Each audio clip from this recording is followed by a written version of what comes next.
Hello guys, in today's video, as you can see, we have the AMAZFIT UP earbuds, and I'm going to tell you why you want your AMAZFIT UP earbuds charged.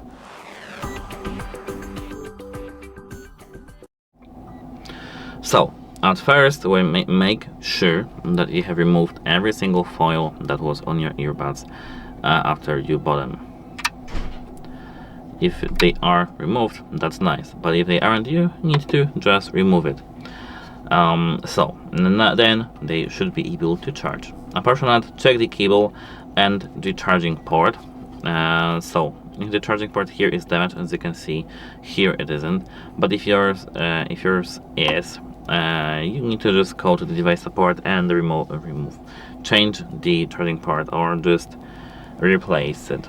Apart from that, check the cable. If you're using some bad quality cable, or that if this cable doesn't work, you need to change the cable. The same as with the power bank or charger. Apart from that, what you can try is to plug them in the power and wait a few hours and then check if they are charged. If they aren't, you need to contact device support because your device is broken. Goodbye!